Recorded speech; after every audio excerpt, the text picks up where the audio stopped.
Welcome to Potentiality, a space for thoughtful conversations about what it means to grow, connect, and stay fully human in a rapidly changing world, especially as a sensitive young person. And with that, I want to introduce today's guest, the founder of the Connection Company and a networking coach dedicated to helping people build genuine, meaningful relationships.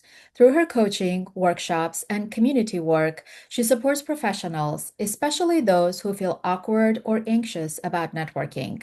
She teaches how to connect with confidence, communicate authentically, and turn conversations into real opportunities.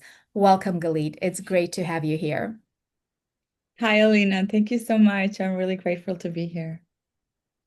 I am really excited for this conversation because your work speaks directly to introverted people, those who often feel overwhelmed in social spaces, but they deeply long for real connections. And that is true for most of my clients, sensitive youth who often are challenged by different social contexts. You offer a way of relating that feels natural, safe, and true to who people are, rather than asking them to become somebody they're not just to belong. So today's conversation will be all about networking as an introvert, particularly as a young introvert. And I want to start by asking you what personal experiences or challenges originally shaped your understanding of networking, especially as it relates to introverts. In other words, how did you come to do the work that you do? Absolutely. Great question. Thank you. So, for a long time, I thought networking just wasn't for me. I'm naturally observant, I'm very sensitive to energy, and I need meaning in conversations.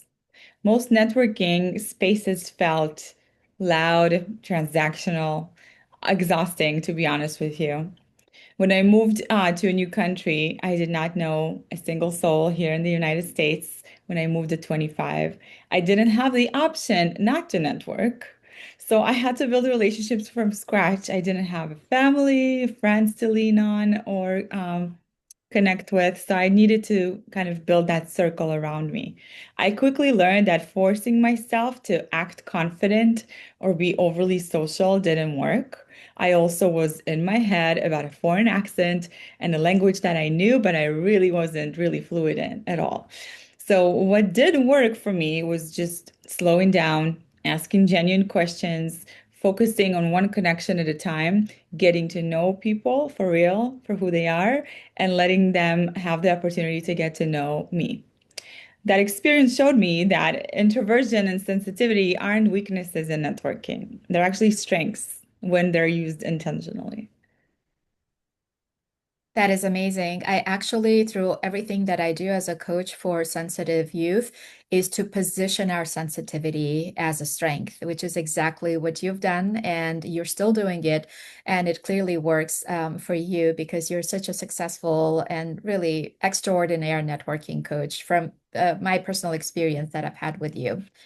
So with that, Galit, I want to ask you, how do you define networking? Is it still in a traditional sense, or when it comes to introverts, you redefine it in a certain way? So tell us what networking really means in today's world. Absolutely. And thank you for those kind words. I really, really appreciate it. I say I define or maybe redefine even networking as a relationship building. It's not performance. For introverts specifically, networking isn't about working the room, being loud, or trying to connect with everyone in the room, collect their business cards, and leave this event with a stack of business cards that now you have to worry about. It's about the real conversation, one connection at a time, in a way that feels aligned with who you are. Having deeper conversations with the person that feels, okay, this is someone I can really connect to. I'm really interested in what they have to say. When introverts stopped trying to network like extroverts, they actually become incredibly powerful connectors because they listen deeply, they ask thoughtful questions, they build trust faster this way. Absolutely true. And thank you for mentioning the active, and deep listening skills, because all sensitive people have that. And because of that, we overthink how we show up and how we interact and how we engage with people.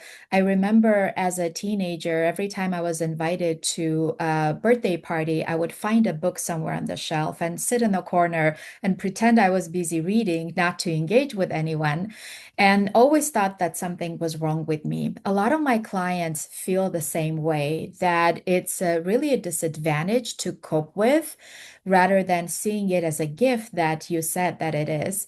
So please tell us, what does it really mean to be successful at networking as an introvert?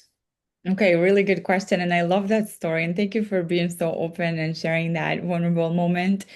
I think networking for introverts is about depth and not volume. It's not about being everywhere, talking to everyone.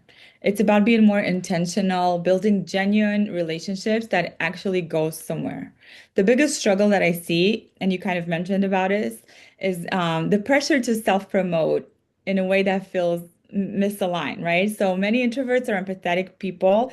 They equate networking to bragging, selling themselves, taking too much space up. That creates that a lot of like internal resistance. They don't want to do that. It feels misaligned, feels really bad for them. They feel like I don't want to go there to sell myself. I'm not better than anyone, right? So what's misunderstood is that their hesitation isn't a lack of confidence or ambition. It's often a strong value system, actually. They care about authenticity, reciprocity, and not using people. I'm really, really big on reciprocity, so I can relate there for sure. Unfortunately, traditional networking advice doesn't honor all these things. It rewards visibility over sincerity. Just go to as many events as you possibly can, work the room, collect a lot of business cards, talk to so many people. That's not what introverts or empathetic people are about. It completely misses the point. So sensitive people end up believing something is wrong with them when really the model is wrong for how they're wired. If com they have to look at this completely differently, and that's where the real relationships are going to start forming and growing for them. That was amazing. So what you're really alluding to, there's nothing wrong with being that way. It's just a different way of relating. And realizing that about yourself, really having that self-awareness is really the foundation to be successful at networking as an introvert. Absolutely. Go ahead. And yeah, so with that, you mentioned confidence, and this is something that I work a lot around with my clients. So, how does networking successfully as an introverted young person actually impacts the confidence? Like, is there some relationship? Maybe it's a symbiotic relationship, maybe one builds the other. Could you speak more to that, like confidence and authentic networking for introverts, how those two relate? Absolutely. Really good question. Actually, confidence doesn't come before connection. We have to remember it. It comes from the connection. We always tell young people, be confident. Confidence doesn't just magically appear. I wish it did work like that, but it unfortunately does not. It's built through small, safe interactions, right? Where they feel seen and accepted. It's kind of like I have a toddler. I want her to be confident, but she's a little scared going down the big slide at the park. I can't just tell her, be confident, it'll be okay. She has to try it and try the smaller slide, and then eventually the confidence will build. So when young people learn how to start conversations and build a rapport early, they stop waiting to feel confident and they start becoming confident through that experience. Beautifully said. Um, Thank you for really mentioning that the confidence does not really come before taking action. It's through those consistent small actions that we build confidence. Sometimes it's easy to forget that, and everything, not only in networking. So thank you for that reminder. What I wanted to ask you, Galit, is self-awareness. There's a lot of emphasis around self-awareness with youth. We try to teach it at school through social emotional learning and through different avenues. And I've been to some of the networking events that you facilitate so skillfully. And a lot of those people who are adults, they know exactly who they are, what they stand for, what their values are. It's a little different for the youth. particularly for empathic youth who are highly influenced by the energy around them, like you mentioned about yourself. I'm the same way, by family, by the society's rule, by social media, which we're going to talk about. So they don't necessarily have that self-awareness. And what does it really mean to walk into a networking space when you don't necessarily know who you are yet fully? It's still developing that self-concept.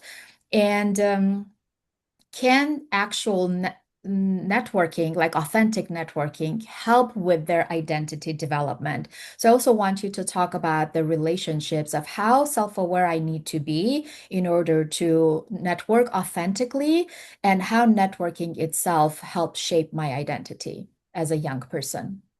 I love this question because it comes up a lot in my coaching with my clients because a lot of them are very self-aware and that they kind of get in their head about, again, confidence or lack of before going to an event or interacting with a new person or even following up with someone that they met at an event. So I think many sensitive or empathetic young people, they already possess the most important networking skills, really, which is listening, noticing dynamics, remembering details, caring deeply. That's the most important parts. They already have those. So when they're showing up in the room, try to remind yourself of those things. You already possess those things. It's a skill that you already hold.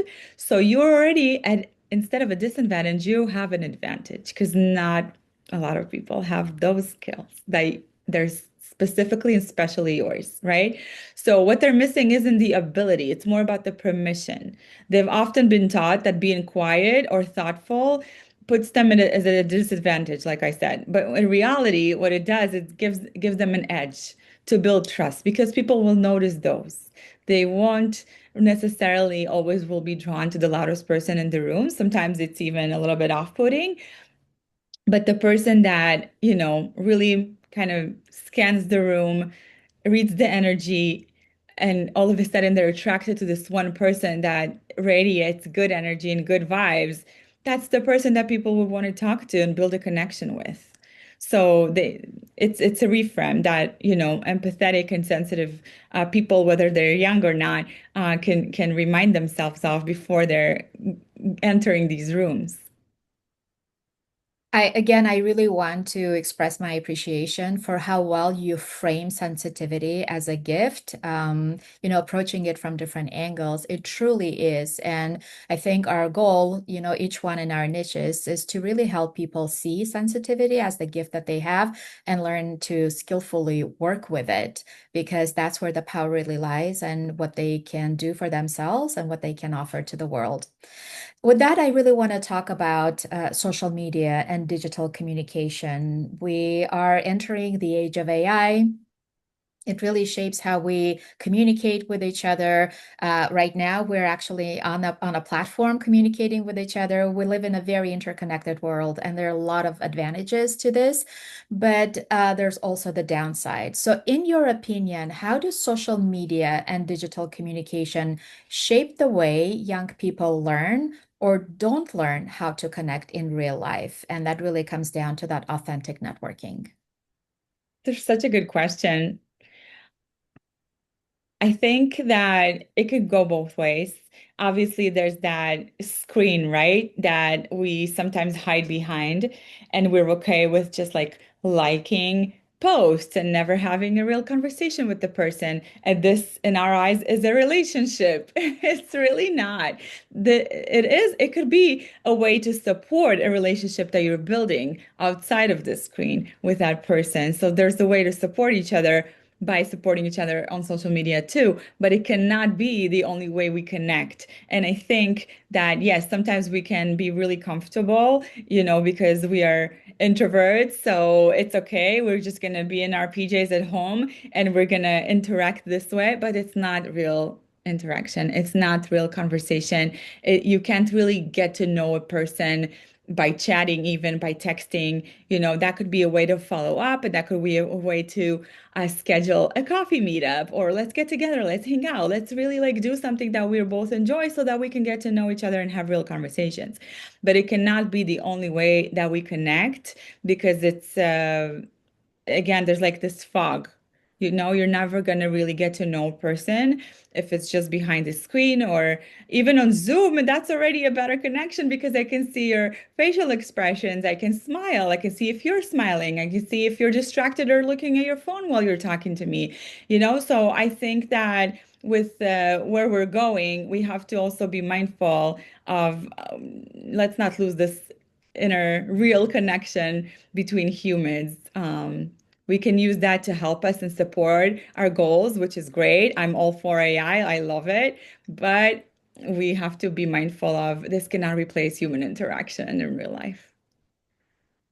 Thank you. That was a wonderful answer, and just really how to use technology as a tool rather than, replace it, what makes us authentically human, because humans really need humans. AI can replace a lot of things, but they can never really replace the humanity within each one of us.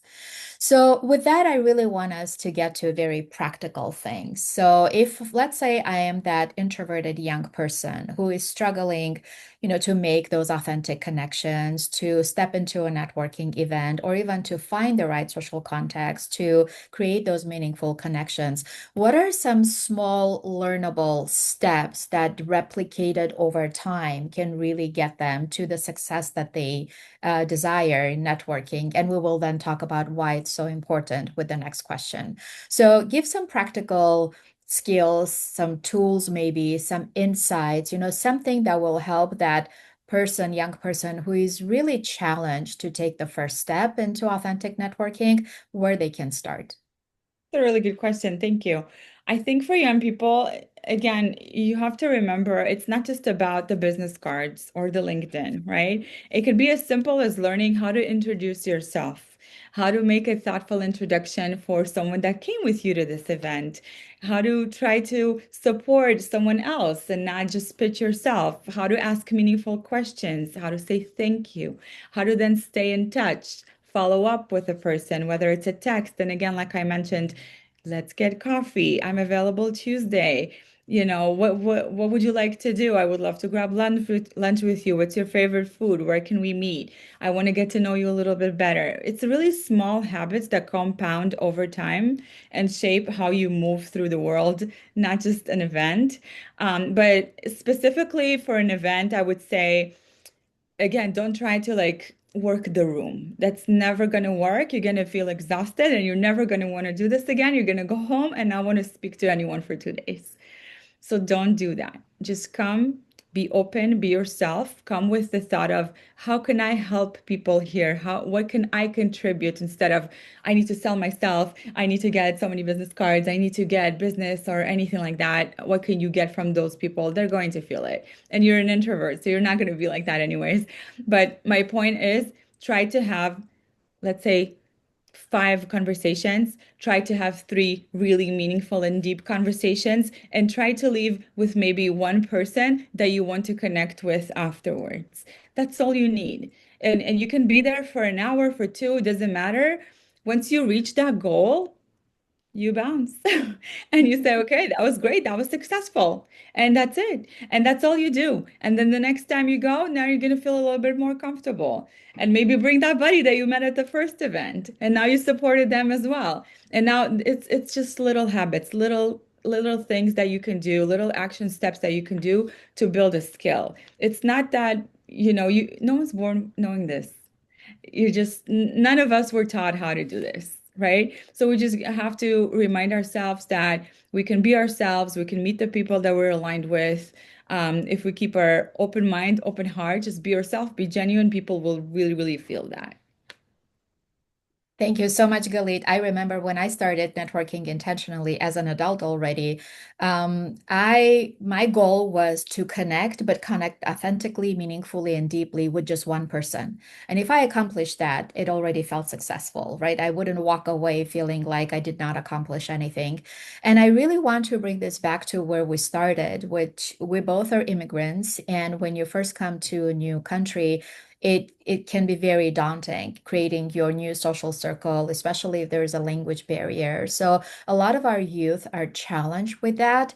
And everything that you just said, the small incremental steps, they also apply to when you just integrate yourself into a new high school or middle school and just really making those connections one step at a time. And it can be just one person in a week, as long as it's the right connection. And so really having the gut, the confidence to really walk in and do it. And I know a lot of my clients come back to me and say, why was I so afraid of it? Like there's nothing wrong with it. It's just that inner barrier that is sometimes difficult to overcome. One thing that really stands out for me over and over is how the parents are really eager to support their introverted child, but sometimes it doesn't really come across the right way. Sometimes it looks like pushing, forcing, or even making them feel somewhat inadequate in a sense like, is that normal that my child doesn't want to go out and socialize? Is it normal that they're home on a Friday night? And so I get those questions and really the desire to help them become more social. So, how can maybe parents of our youth better understand what introversion is and how to work with it, and how can really support them in the most authentic and meaningful way so the child actually gets the results that the parent wants for them? Yes, I understand that. It could be difficult for both sides because parents are having a hard time understanding their kid, and the child is like, "Why can't you understand me? This is me. This is my personality. I don't want to be out there." So I understand it could be a big conflict. When young people learn that connection is a skill, or when their parents learn that, it's not a personality trait. So we need to stop labeling ourselves as bad with people. No one is bad with people. We just need to remember that we belong in rooms, we belong in conversations. The opportunities might arise after we show up in those rooms. We just need to, give it a chance, give it a try. And that's the mindset that should probably come from the parent too, is like, you know, take little small steps. Don't go out there to this huge event with like 100 people. Yes, that's going to be really overwhelming if that's the first thing you do. But if there's a little get together and you find something on meetup.com and you go on there and there's like a little group that gets together and they have the same interest as your child, then that is something that you can text to your child, really low pressure. Hey, this is happening. I think that would be cool for you. Don't you like whatever that is, like hockey, right? So now you have a little bit of an interest. You have a group that's interested in the same thing. Your kid is obsessed with hockey, so he's gonna love that to talk to people about this because none of his friends like hockey. So that's a perfect group for him. So that's little tiny little steps. You have to remember you can't just jump into the ocean and swim a mile. You have to start at a kiddie pool. So that's kind of where the mindset is. And remember, it's not, don't label your kid as like bad with people or anything like that because they're going to start, kind of taking it inward and really believing that you have to support them with their challenges and understand that they're different than you. Maybe they're wired a little bit differently, so the support has to be a little bit different. Thank you so much for really speaking to the fact that we are all wired differently. And it's just really acknowledging that and attuning with the person in front of you and understanding what is the right way for them to connect with people is really super important. And you mentioned interest-based connections, which is really a best way to start with youth. Now, Galit, if an introverted teenager or young person is listening to us right now and feels like no matter what, connecting with peers is really hard, I really need to overcome myself in order to do that. What do you want them to know? What is that one, word of wisdom that you would like to leave them with? Yeah, I think what I want you to remember is that you have the emotional intelligence to be a really good networker. You have all the skills that most people actually don't, which is like I mentioned before, you're sensitive, you're a deep thinker, you're going to have the more meaningful conversation than the next guy. So you already have all those things that separate you from everyone else. You're going to be the person that other people would want to have in the room or by their side. So you already have um, all these positive qualities. All you need now is just help with the skill. So it's a matter of taking those little action steps until that muscle feels a little bit stronger every single time, and you start building it with the way that feels comfortable for you. That's where your confidence will come from. It doesn't happen overnight. It's a process, just like when we have like a health goal in mind, which I am right now on a health journey. It doesn't happen overnight, but it's skill and it's muscles that I am building. It's going to take time, but you already have a really good starting point. That's what I want them to remember. That was a great analogy that you brought. It's like building a muscle, right? Just anything. You're building a physical muscle, and I'm doing the same thing with daily power yoga. But this is another muscle to build, and it really takes committed daily or maybe regular, if not daily, then at least regular intentional action in order to get there. Now, this podcast is called Potentiality. And as a systems thinker, and I know you're the same way, who sees the interconnections of the micro and the macro, I want to ask the next question. I wonder what is the potentiality of making a positive impact on the larger humanity if every person is taught how to connect authentically with themselves and others from a young age. So, what's in the potential for all of us as a collective humanity if we were to intentionally teach these skills to our youth, especially our sensitive youth who have all those gifts to share, but they do have that anxiety to go out there and offer their gifts to the world? Really great question. Um, what I can think of right now is then when young people don't learn healthy ways to connect, they often fall into people pleasing or overextending themselves later on. And teaching networking early, especially boundaries, follow up, intentional connection, it's going to help them from relationships that are form relationships that are mutual and not draining. So when everyone is on the same journey and everyone is building those skills from the get-go early on, then we're going to have much stronger connections, mutually beneficial. There's going to be a lot of reciprocity in there, which is unfortunately pretty rare nowadays. And there's going to be real support that when you're going through life challenges, these people that you networked with in the beginning, now they're your best friends. Now they're going to be there when you fall to help pick you up. Now they're going to be there when you're going through a rough day, whether it's in your life or business or at school or whatever that may be, they're going to be there for you. So everyone is going to feel that circle. Their circle is going to be way stronger. It's going to be almost unbreakable if everyone is on that same mindset. I love it how you frame networking as an essential key skill for personality development, for personal development that is applicable to any area of your life, right? It's just who you become when you interact with people, from people pleasing to boundary setting. So, all those not very healthy patterns that we see with a lot of people who don't necessarily have that self-awareness yet. And so, how networking really helps shape and develop those essential skills. So, thank you for that. Galit, what excites you these days on personal or professional frontier? What gets you up in the morning and, gets you going? I know you're passionate about many different things and you're so good at networking. So I'm curious to know what's next for you. What's exciting? What gets you up in the morning? Absolutely. Thank you for asking. What physically gets me up in the morning is my little toddler with her little feet, like poking me in the bed. She gets me It's up in the the morning. best. But after that, I love forming really strong, intentional, and aligned communities that feel really, really good to be in. So I recently had founded a new networking group. It's called the Strive Circle. It's for entrepreneurs and business owners who want to do networking a little bit differently, networking that feels genuine, non-transactional, and just networking that feels good.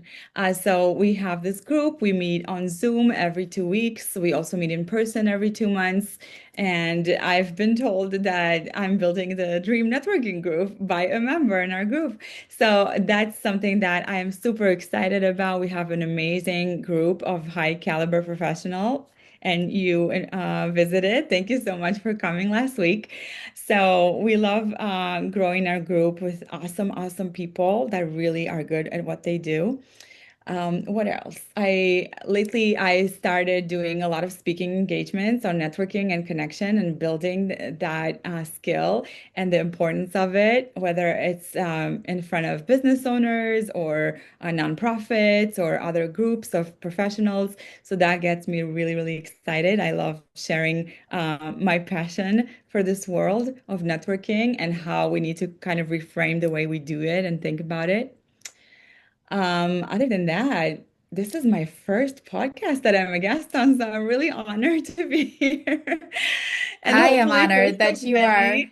Yes. Wow, that's So, amazing. yeah, and it's been really just cool to see my networking coaching clients go from A to Z and have real serious transformations, whether it's in their business or even their personal lives through our work together.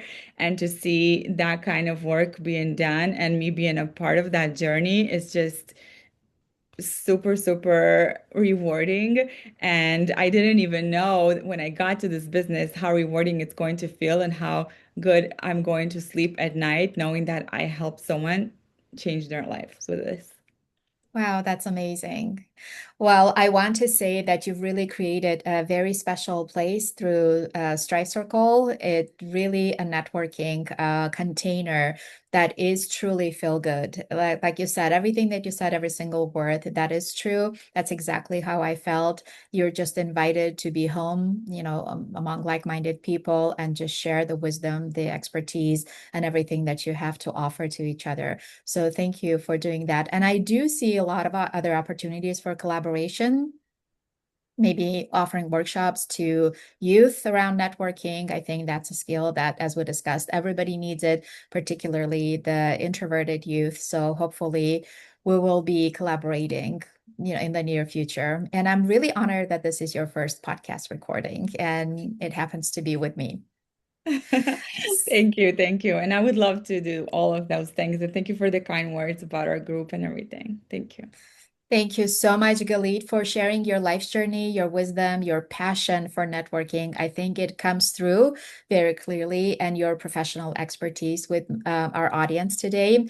Where can people find you if they're interested to learn more about your work? Yeah, absolutely. The best place to find me is on Instagram. My handle is the_connection company. I share a lot of practical networking tips and real insights around connection, confidence, networking events, all kinds of networking related stuff. You can also visit my website for coaching, workshops, book me to speak at theconnectioncompany.com. And if networking has ever felt awkward or forced, that's exactly what I help people with. So, yeah, thank you. Thank you so much once again. And thank you for being with us for the conversation with Galit, everybody who is tuning in today. She is a networking coach extraordinaire, as you could already tell. I hope you found this conversation insightful and encouraging. And you will find all the links that Galit just mentioned in the description box below. As always, thank you so much. And I will see you next time.